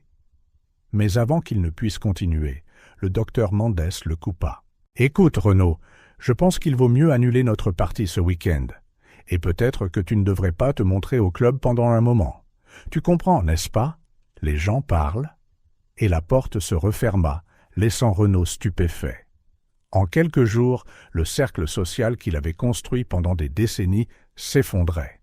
Dans la chambre principale, Élise était assise sur le lit, entourée de piles de vêtements de créateurs et de bijoux. Ses mains tremblaient alors qu'elle tenait une bague en diamant, son cadeau de 15e anniversaire. « Madame, je suis prêt à expertiser les pièces. » vint une voix douce. Le bijoutier qu'Élise avait appelé se tenait à la porte, de la sympathie dans les yeux. Élise hocha la tête sans un mot, des larmes coulant sur ses joues. Alors que le bijoutier examinait chaque article, Élise ne pouvait s'empêcher de penser à quel point sa vie avait changé radicalement. Les fêtes, les voyages, le respect, tout cela ressemblait à un rêve lointain. Prenant son téléphone, elle ouvrit une conversation avec sa meilleure amie, Lucie. « Lou, j'ai besoin de parler. J'envisage de quitter Renaud. » La réponse fut immédiate. « Élise, es-tu sûre? Après toutes ces années… » Élise laissa échapper un soupir tremblant. « Je ne suis pas sûre de pouvoir pardonner tous ces mensonges. » En bas, Amélie et Mathieu étaient assis sur le canapé, ordinateur portable ouvert devant eux. « Regarde ça, Amélie, » dit Mathieu, tournant son écran vers sa sœur. « La Fondation Horizon, celle-là même qui paie nos frais de scolarité. C'est tonton Jacques. » Amélie fronça les sourcils, rassemblant les morceaux. « Donc, pendant tout ce temps, ce n'était pas papa qui payait pour notre université ?» La prise de conscience les frappa tous les deux. Tous ces remerciements à leur père, toutes ces promesses de le rendre fier, tout était basé sur un mensonge. « Qu'est-ce qu'on fait maintenant ?» demanda Mathieu, sa voix tremblant légèrement. Amélie ferma les yeux un instant. « Je pense que nous devons parler à tonton Jacques. Il devrait savoir à quel point nous sommes reconnaissants. » Dans le salon, Sophie faisait les 100 pas, le téléphone pressé contre son oreille. « Jacques, chérie, c'est maman. S'il te plaît, décroche. Je sais que nous avons fait des erreurs, mais nous sommes une famille. Nous devons parler. » Une fois de plus, l'appel tomba sur la messagerie vocale. Sophie s'effondra sur le canapé, sentant le poids des années de négligence et de jugements erronés. Comment avait-elle pu manquer le succès de Jacques? Comment avait-elle permis qu'il soit traité avec un tel mépris pendant si longtemps? Déterminée à arranger les choses, elle se leva et se dirigea vers le bureau de Renaud. Elle le trouva affalé, la tête entre les mains. « Renaud, » commença-t-elle doucement, « nous devons parler de Jacques. » Renaud leva les yeux, la colère et la honte se battant dans son regard. « De quoi y a-t-il à parler? Il nous a menti pendant toutes ces années. » Sophie secoua la tête. « Non, mon fils, nous nous sommes mentis à nous-mêmes. Nous avons jugé sans savoir, rabaissé sans comprendre. Il est temps d'admettre nos erreurs et d'essayer de réparer les choses. » Dans la chambre d'amis, Jacques s'était assis sur le bord du lit, observant le chaos silencieux se dérouler dans toute la maison grâce à des caméras de sécurité discrètes qu'il avait installées des années auparavant. Il vit Renaud, autrefois si confiant, maintenant humble et vaincu. Il vit Élise, en larmes, remettre ses bijoux chéris.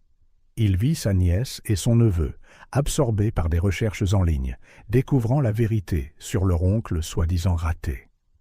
Et il vit sa mère, Sophie, luttant pour maintenir la famille unie.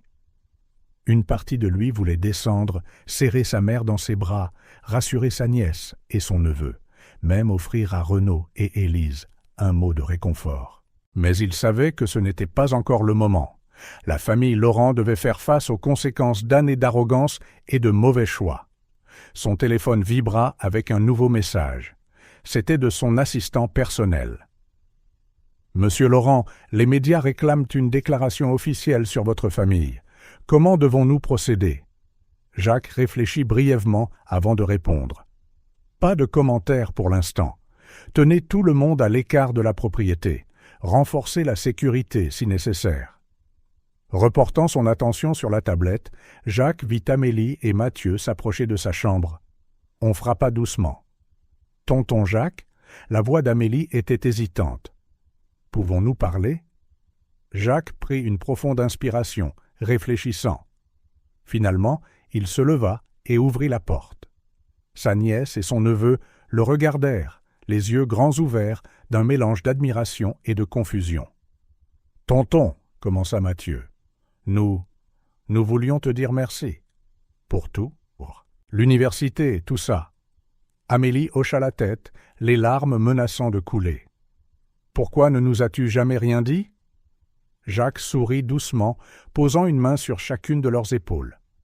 Parfois, la vraie valeur de quelque chose ne se voit que lorsqu'on ne l'exhibe pas. Vous deux avez toujours été spéciaux pour moi, peu importe l'argent. En parlant à Amélie et Mathieu, Jacques sentit une lueur d'espoir pour l'avenir. La révélation de son empire avait brisé les fondations de la famille Laurent, exposant des vérités douloureuses et des mensonges longtemps enfouis. Mais peut-être que des décombres, quelque chose de plus fort, de plus réel, pourrait naître.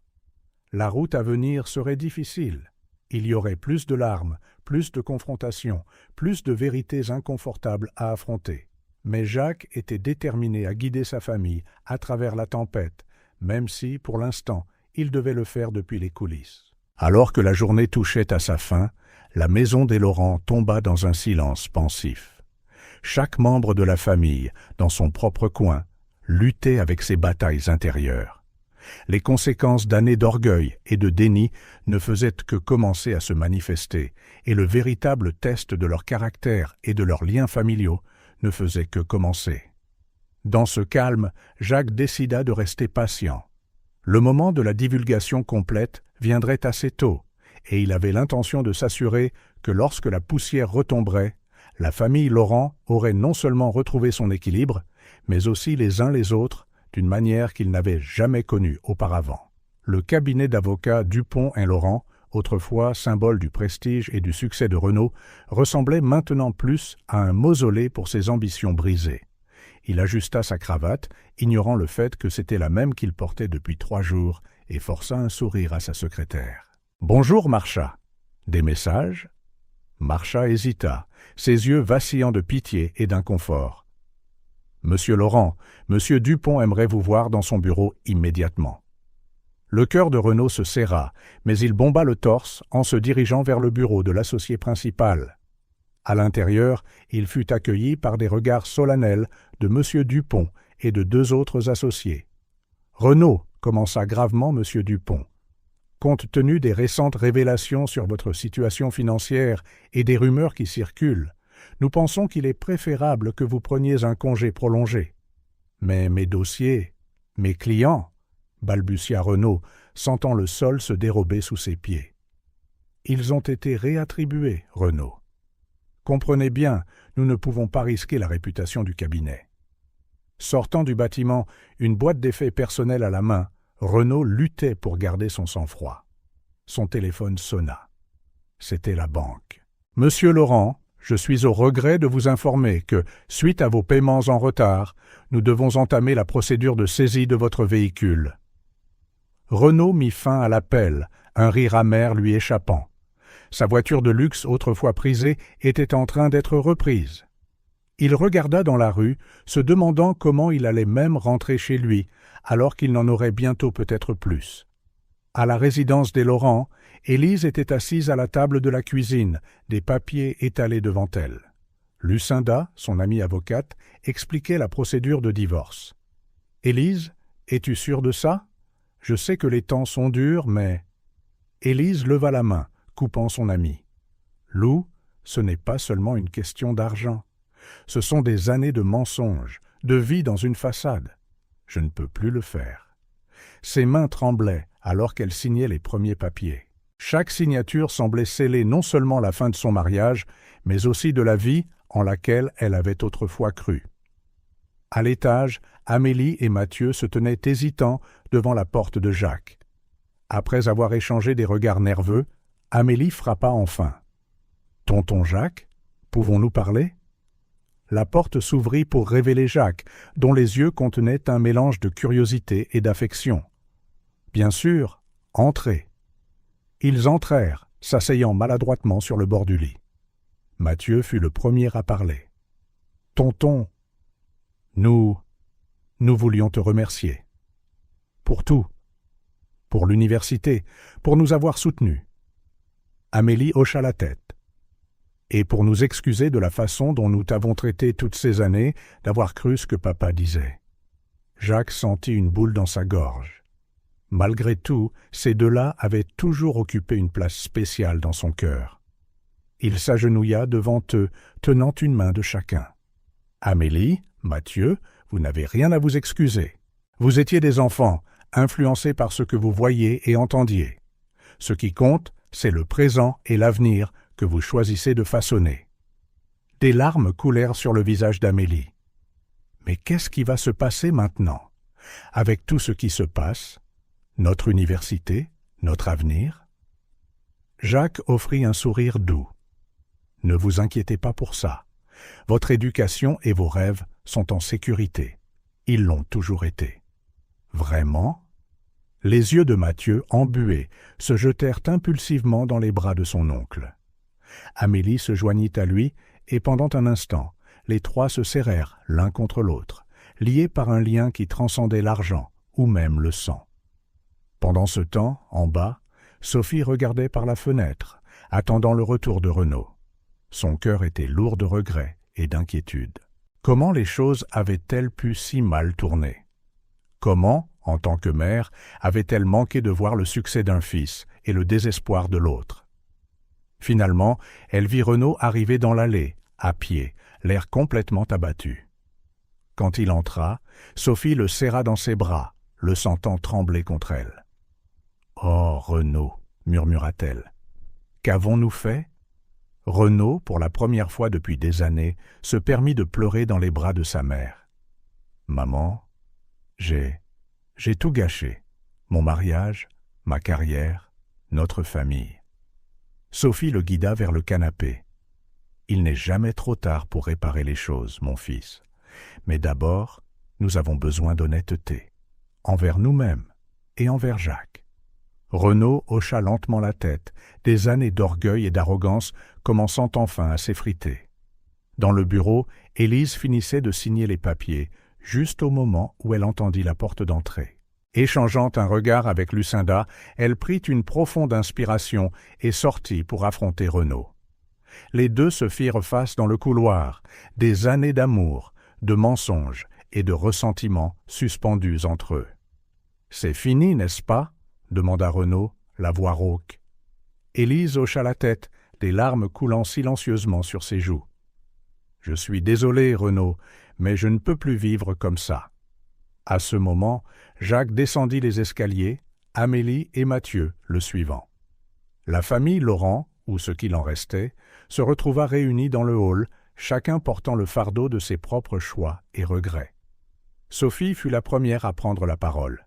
« Jacques, mon fils, je pense qu'il est temps que nous parlions tous ensemble. » Jacques examina leur visage, voyant le désespoir chez Renaud, la triste résolution chez Élise, le remords chez Sophie, et l'espoir las chez Amélie et Mathieu. Finalement, il hocha la tête. « Oui, je pense qu'il est temps. » Alors que la famille se dirigeait vers le salon pour ce qui promettait d'être une discussion difficile et émouvante, Jacques réfléchit au chemin qui les avait menés ici. L'orgueil de Renaud, autrefois le pilier de la famille, avait été brisé. Le désespoir remplissait l'air, mais aussi la première lueur d'honnêteté sincère. Les masques étaient tombés, les apparences ne pouvaient plus être maintenues. Et en ce moment de vulnérabilité totale, peut-être, juste peut-être, y avait-il une chance pour eux de reconstruire. Non pas l'empire de mensonges auquel il s'était accroché si longtemps, mais quelque chose de nouveau, quelque chose de réel. Jacques savait que la route à venir serait difficile. Il y aurait plus de larmes, plus de vérités douloureuses.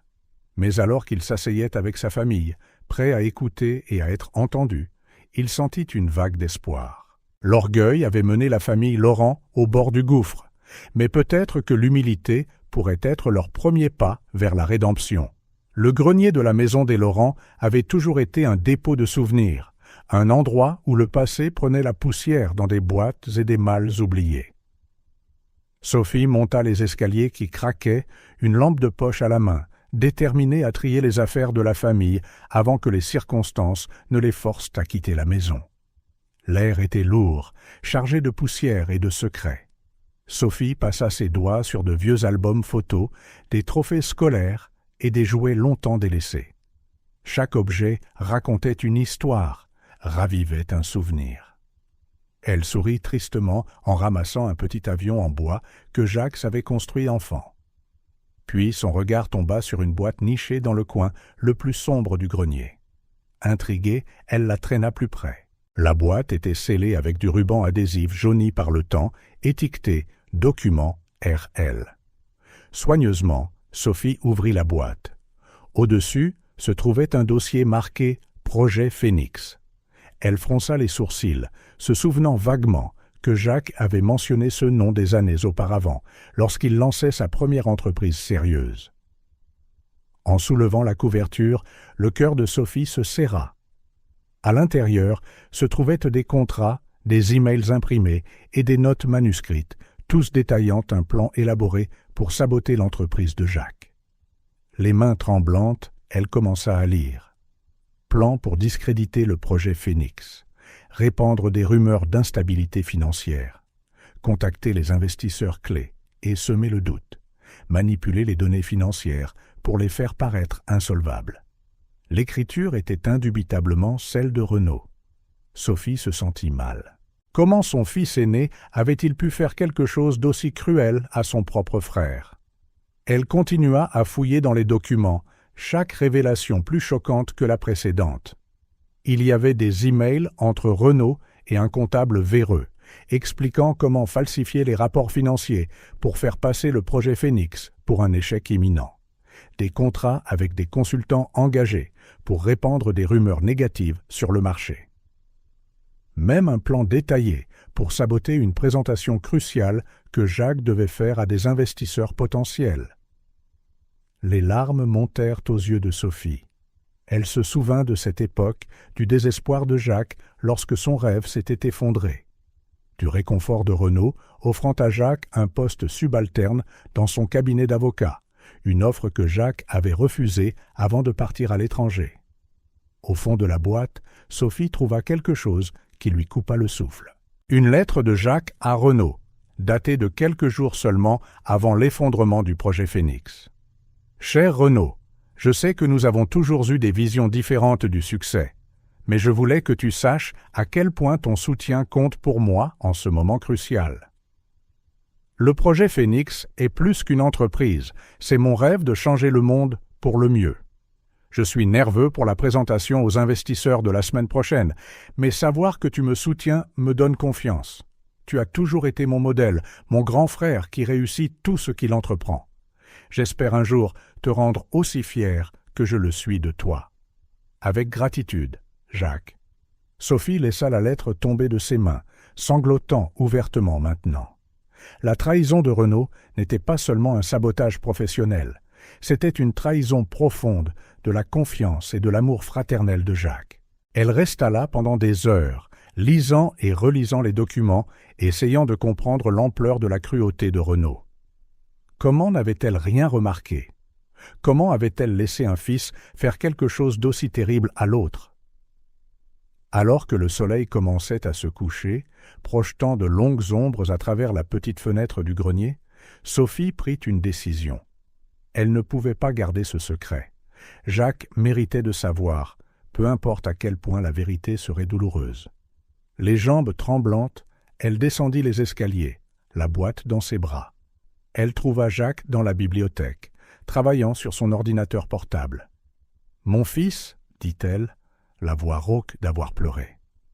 Il y a quelque chose que tu dois voir. » Jacques jeta un coup d'œil à sa mère, remarquant immédiatement son visage strié de larmes et son expression peinée. « Maman, qu'est-ce qui ne va pas ?» Sophie posa la boîte sur la table. « J'ai trouvé ça dans le grenier, Jacques. Je suis tellement désolé. Je n'en avais aucune idée, je le jure. » Inquiet et perplexe, Jacques ouvrit la boîte. En lisant les documents, son expression passa de la confusion au choc et finalement à une profonde blessure. « Ça explique tellement de choses, » murmura-t-il, à peine audible. Sophie s'approcha, posant une main tremblante sur l'épaule de son fils. « Jacques, si j'avais su, si j'avais eu le moindre soupçon de ce que Renaud faisait... » Jacques leva les yeux vers son visage angoissé. « Ce n'est pas ta faute, maman. Tu ne savais pas. »« Mais j'aurais dû, » s'écria-t-elle, les larmes reprenant. « Je suis ta mère. J'aurais dû te protéger. J'aurais dû voir. » Jacques se leva, enlaçant sa mère dans une étreinte serrée. Un instant, ils restèrent ainsi, unis par la douleur de cette vérité nouvellement découverte. « Qu'est-ce que tu vas faire ?» demanda enfin Sophie, se reculant pour croiser le regard de son fils. Jacques prit une profonde inspiration, regardant les papiers accablants sur la table. « Honnêtement, je ne suis pas sûr. Une partie de moi veut affronter Renaud tout de suite, exiger des réponses, peut-être même me venger. » Sophie hocha la tête, comprenant l'impulsion. « Mais, continua Jacques, c'était il y a longtemps. Regarde où nous en sommes maintenant. Renaud a tout perdu. Il est au bord de la ruine. Et moi ? Eh bien, le projet Phénix a peut-être échoué, mais il a vraiment renaît de ses cendres, d'une manière que je n'aurais jamais pu imaginer. » Sophie regarda son fils avec un mélange de fierté et d'admiration. « Tu es un homme meilleur que n'importe lequel d'entre nous ne le mérite, Jacques. » Jacques esquissa un sourire triste. « Il ne s'agit pas d'être meilleur, maman. Il s'agit de choisir qui je veux être. Renaud a choisi l'envie et le sabotage. J'ai choisi de me relever et d'essayer à nouveau. » Il fit une pause, regardant par la fenêtre la cour où lui et Renaud avaient joué enfant. « Ça ne veut pas dire qu'on peut simplement balayer ça sous le tapis. Renaud doit faire face à ce qu'il a fait. » Sophie acquiesça solennellement. « Que suggères-tu » Jacques réfléchit un instant. « Rassemblons la famille. Tous. Il est temps de mettre toutes les cartes sur la table. Renaud et Élise, Amélie, Mathieu. Tout le monde mérite la vérité. Ce n'est qu'alors que nous pourrons décider comment avancer. » Sophie ressentit un mélange d'appréhension et de soulagement. La vérité serait douloureuse, mais c'était peut-être le seul chemin vers une guérison authentique. « Quand » demanda-t-elle. « Demain » répondit fermement Jacques. « Midi, dans la salle à manger. Il est temps que nous ayons un repas de famille où personne ne cache rien. » Sophie hocha la tête, sentant le poids de la responsabilité. Elle savait que les prochaines 24 heures seraient cruciales. Alors que Jacques commençait à organiser les documents, se préparant à la confrontation imminente, Sophie priait en silence pour que, d'une manière ou d'une autre, sa famille survive à cette dernière et plus douloureuse révélation. La nuit s'installant sur la maison des Laurent, l'air était épais d'anticipation. Demain, des secrets longtemps enfouis feraient surface, et le véritable test de leur caractère et de leurs liens familiaux commencerait. Seul dans sa chambre, Jacques regarda de nouveau la lettre qu'il avait écrite à Renaud tant d'années auparavant. Avec un lourd soupir, il la rangea, se préparant mentalement pour le jour qui changerait toute leur vie pour toujours. L'horloge du grand-père dans la salle à manger sonna midi alors que la famille Laurent se rassemblait. La tension était palpable, chaque membre sentant que quelque chose de monumental était sur le point de se produire. Jacques se tenait au bout de la table, un dossier de documents devant lui. Sophie, les yeux gonflés par le manque de sommeil, était assise en silence. Élise et Renaud, accompagnés d'Amélie et Mathieu, prirent place, échangeant des regards incertains et anxieux. Jacques prit une profonde inspiration, son regard se déplaçant de visage en visage avant de se poser sur Renaud. « Merci à tous d'être venus.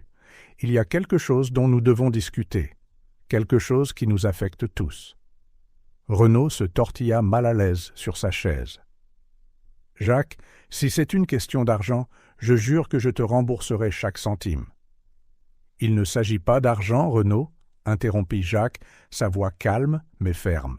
« Il s'agit de la vérité, du passé et de la façon dont il a façonné notre présent. » Délibérément, Jacques ouvrit le dossier et commença à distribuer des papiers autour de la table. Renaud pâlit en les reconnaissant. « Où as-tu eu ça ?» balbutia-t-il. « Ce n'est pas important pour l'instant, » répondit Jacques. « Ce qui compte, c'est ce qu'ils contiennent. Renaud, tu as saboté ma première entreprise, le projet Phénix. » Un silence stupéfait s'abattit sur la pièce. Élise haleta, couvrant sa bouche avec ses mains. Amélie et Mathieu échangèrent des regards horrifiés. « De quoi parles-tu » demanda Élise, la voix tremblante. Jacques exposa les preuves, les emails, les contrats, le plan méticuleux pour saper le projet Phénix. À chaque révélation, Renaud semblait se ratatiner sur sa chaise. « Renaud !» parla Sophie, sa voix chevrotant d'émotion. « Comment as-tu pu » Renaud regarda sa mère, puis Jacques, et enfin ses enfants. Le poids d'années de mensonges et de trahison semblait l'écraser à cet instant. « J'ai eu peur, » commença-t-il, sa voix à peine plus qu'un murmure. Jacques a toujours été brillant, il a toujours eu ses grandes idées. J'étais l'avocat à succès, le fils en or. Mais le projet Phénix, c'était révolutionnaire. Je savais que s'il réussissait, Jacques me surpasserait à tous les niveaux. Des larmes coulaient sur le visage de Renaud. Au début, c'était juste pour le retarder, pour lui faire peur. Mais ensuite, ça a dégénéré. Je ne pouvais plus m'arrêter, je ne pouvais pas admettre ce que j'avais fait. Élise se leva brusquement, s'éloignant de la table. « Tu as détruit le rêve de ton propre frère par jalousie ?» Renaud hocha la tête misérablement. « Je me suis convaincu que je protégeais la famille, que je maintenais notre réputation. Mais la vérité, c'est que je protégeais mon propre ego. » Jacques regarda son frère, des années de blessures et de confusion trouvant enfin un sens. « Tu sais ce qui est ironique, Renaud ? L'échec du projet Phénix est ce qui m'a poussé à aller de l'avant. Ça m'a fait travailler plus dur, voire plus grand. Chaque succès que j'ai eu par la suite était en partie dû à cet effondrement initial. » Amélie, les larmes aux yeux, regarda son père.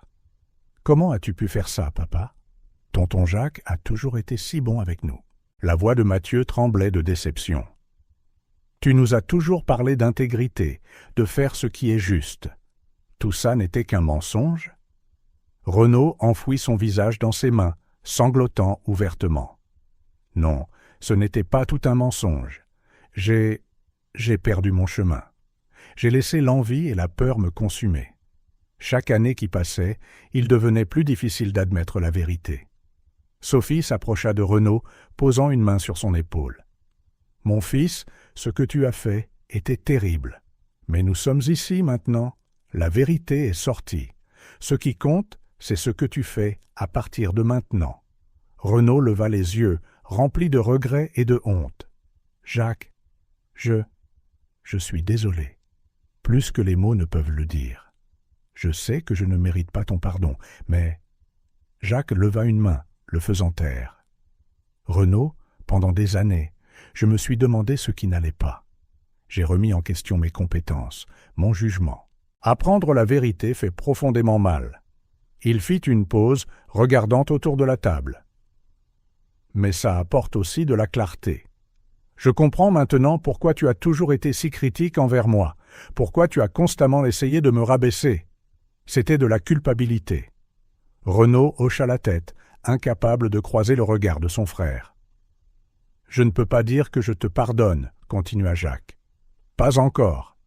Mais je comprends.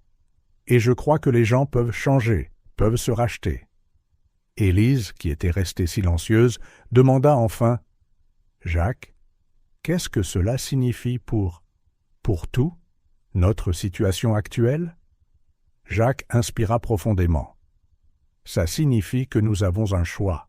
Nous pouvons laisser cette révélation nous détruire complètement ou nous pouvons l'utiliser comme point de départ pour reconstruire. Il se tourna vers Renaud. « Je suis prêt à aider la famille, financièrement et autrement. Mais il y a des conditions. » Renaud leva les yeux, une lueur d'espoir dans son désespoir. Quelles conditions? Premièrement, la thérapie. Nous tous, individuellement et en famille. Nous avons beaucoup de choses à déballer et à guérir, commença Jacques. Deuxièmement, tu vas travailler, Renaud. Pas en droit des sociétés, mais dans quelque chose qui aide vraiment les gens. Peut-être du travail pro bono pour ceux qui n'ont pas les moyens de se payer une représentation légale? Renaud hocha la tête vigoureusement. Oui, n'importe quoi. Troisièmement, continua Jacques, transparence financière totale. À partir de maintenant, plus de dépenses cachées, plus de dettes secrètes. Élise prit la parole. Et pour le divorce? Jacques la regarda doucement. C'est une décision que vous et Renaud devez prendre. Mais je suggère d'attendre après quelques séances de thérapie avant de finaliser quoi que ce soit. Amélie et Mathieu, qui étaient restés silencieux, s'avancèrent vers Jacques. « Et nous, tonton ?» demanda Amélie, hésitante. Jacques leur adressa un sourire chaleureux. « Vous deux, vous êtes l'avenir de cette famille. Je continuerai à soutenir votre éducation et vos rêves. Mais je veux que vous compreniez vraiment la valeur du travail acharné et de l'intégrité. » Sophie, les larmes aux yeux, prit enfin la parole. « Jacques, tu es un homme meilleur que n'importe lequel d'entre nous ne le mérite. Merci de ne pas avoir abandonné cette famille. » Jacques croisa le regard de sa mère, sentant le poids de ses mots.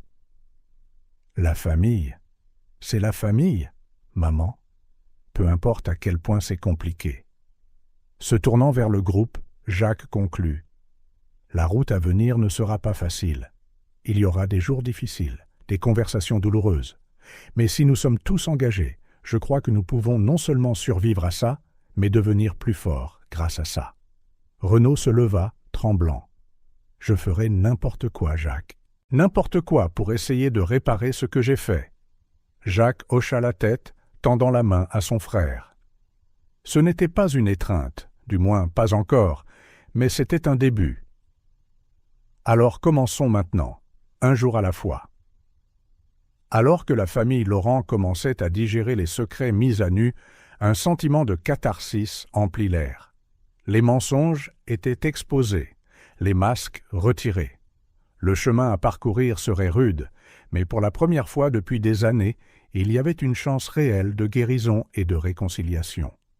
Jacques regarda par la fenêtre la cour où lui et Renaud jouaient autrefois, laissant échapper un souffle. Il se tourna vers sa famille, prêt à commencer le travail difficile, mais nécessaire de reconstruction. Le soleil de décembre brillait sur la magnifique demeure de Jacques Laurent, ses rayons scintillant sur les fenêtres et illuminant le vaste jardin où une table magnifiquement dressée attendait la famille. Une année s'était écoulée depuis les révélations qui avaient secoué le clan Laurent jusqu'à ses fondations. Maintenant, alors qu'ils se rassemblaient à nouveau, non plus dans l'ancienne maison familiale, mais dans la résidence du frère qu'ils avaient autrefois sous-estimée, Jacques observait depuis son balcon l'arrivée des voitures. La première à arriver fut Sophie, sa mère, les cheveux maintenant complètement gris, mais les yeux brillants d'une chaleur qu'on n'avait pas vue depuis des années. Ensuite vinrent Renaud et Élise, arrivant séparément mais côte à côte, un signe silencieux de leur parcours continu vers la réconciliation. Enfin, Amélie et Mathieu, maintenant de jeunes adultes, dégageant un sentiment de détermination et de confiance qui était évident même de loin. Une fois tout le monde rassemblé dans le jardin, Jacques descendit pour les rejoindre. Les étreintes qu'ils échangèrent étaient réelles, libérées de la tension et de la fausseté qui avaient autrefois miné leurs interactions. « Bienvenue » dit Jacques avec un sourire chaleureux, faisant un geste vers la table. « S'il vous plaît, asseyez-vous, nous avons beaucoup de choses à célébrer aujourd'hui. » Alors que les plats étaient servis, Renaud se racla la gorge, attirant l'attention de tous. « Si je peux me permettre, j'aimerais dire quelques mots. » Jacques hocha la tête en guise d'encouragement.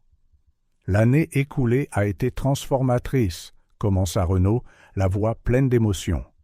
Grâce à la thérapie et à beaucoup d'introspection, j'ai réalisé la profondeur de mes erreurs et à quel point mon envie et mes insécurités vous ont tous blessés. Il fit une pause, regardant chaque membre de la famille. Mon travail à l'aide juridique a été une expérience d'humilité. Aider des gens qui en ont vraiment besoin, sans égard pour le statut ou le profit, m'a montré ce qu'est le vrai succès. Élise, assise à côté de Renaud, posa doucement sa main sur la sienne. « Et cela s'est transposé dans notre famille », ajouta-t-elle. Bien que Renaud et moi soyons toujours séparés, nous avons trouvé un nouveau type de partenariat et de respect mutuel. Nos séances de thérapie familiale nous ont appris à communiquer plus honnêtement et à valoriser ce qui compte vraiment. Amélie et Mathieu échangèrent un regard avant qu'Amélie ne prenne la parole. « Tonton Jacques, nous voulons que tu saches à quel point tu nous as inspirés. Mathieu et moi avons tous les deux décidé de changer de carrière. » Mathieu continua. « J'étais parti pour le droit, comme papa, mais maintenant, je termine mon diplôme en ingénierie environnementale à HEC. Je veux faire une différence, comme tu l'as fait avec tes entreprises durables. » Amélie sourit. « Et moi, je combine ma passion pour les affaires avec l'impact social à la Sorbonne. Je développe une application pour connecter les sans-abri avec des ressources et des opportunités d'emploi. » Jacques sentit son cœur se gonfler de fierté. « Vous deux êtes extraordinaires. J'ai hâte de voir ce que vous accomplirez. » Sophie, qui avait observé en silence, se racla la gorge. Des larmes brillaient dans ses yeux. « Mes chers, » commença-t-elle, la voix tremblante. « En tant que mère et grand-mère, je veux vous demander pardon. Pardon de ne pas avoir vu ce qui se passait plus tôt, de ne pas avoir agi, d'avoir laissé les apparences et le jugement éclipser ce qui comptait vraiment. » Elle regarda directement Jacques. « Surtout toi, mon fils. Pardonne-moi de ne pas avoir reconnu ta grandeur, non seulement en affaires, mais en tant que personne. » Jacques se leva, traversant pour donner une douce étreinte à sa mère. « Il n'y a rien à pardonner, maman. Nous apprenons et grandissons tous ensemble. » Reprenant sa place, Jacques s'adressa à la famille, avec à la fois émotion et détermination. « J'ai quelque chose à partager. Cette dernière année de réflexion et de réconciliation m'a fait réaliser que la vraie richesse n'est pas dans les chiffres sur un bilan, mais dans les vies que nous pouvons impacter positivement. » Il fit une pause, laissant les mots s'imprégner. « J'ai décidé d'étendre de manière significative la Fondation Horizon. Nous établirons des programmes pour l'éducation, les soins de santé et l'entrepreneuriat social dans les communautés défavorisées à travers le pays. » La famille écoutait attentivement, l'admiration claire sur leur visage. « Mais ce n'est pas tout, » poursuivit Jacques. « Je veux créer un fonds familial, géré par nous tous, dédié à des projets sociaux qui reflètent les valeurs que nous avons redécouvertes cette dernière année. La compassion, l'intégrité et le but. » Renaud fut le premier à parler. « Jacques, c'est incroyable. Comment pouvons-nous aider ?» Jacques sourit. « Chacun d'entre vous apportera une perspective unique. Renaud, ton expérience à l'aide juridique sera inestimable. Élise, tes compétences organisationnelles seront cruciales. Amélie, Mathieu, vos idées novatrices nous aideront à atteindre une nouvelle génération. Sophie, les larmes débordant, dit doucement. Et je promets de soutenir chaque étape du chemin avec tout l'amour et la sagesse que je peux offrir. » Alors que la famille discutait des possibilités pour ce nouveau fonds, Jacques s'accorda un moment de réflexion tranquille. Il leva les yeux vers le ciel bleu, pensant aux méandres de la vie. Il y a 1 an, cette même famille était au bord de l'effondrement, étouffant sous les mensonges et les ressentiments. Maintenant, ils étaient unis par un but plus grand. Alors que le soleil commençait à se coucher, peignant le ciel de nuances d'orange et de rose, Jacques leva son verre. « À la famille Laurent », proposa-t-il. « Non pas pour la richesse que nous possédons, mais pour la richesse que nous pouvons partager avec le monde. » Tout le monde leva son verre, le tintement du cristal résonnant dans le jardin. À cet instant, Jacques ressentit un profond sentiment de paix et d'accomplissement. Le succès, réalisait-il, ne se mesurait pas au nombre de zéros sur son compte ou au nombre de distinctions qui ornèrent son bureau. Le vrai succès était là, à cette table, des sourires sincères, des regards compréhensifs et la promesse d'un avenir bâti sur l'amour, le pardon et un but partagé. Alors que le crépuscule enveloppait doucement la demeure des Laurent, faisant apparaître les premières étoiles de la soirée, Jacques sut qu'il avait enfin découvert sa véritable fortune. Elle n'était pas enfermée dans des coffres-forts ou des actions, mais dans le cœur de ceux qui l'entouraient et dans le potentiel illimité de faire une différence dans le monde, ensemble, en famille.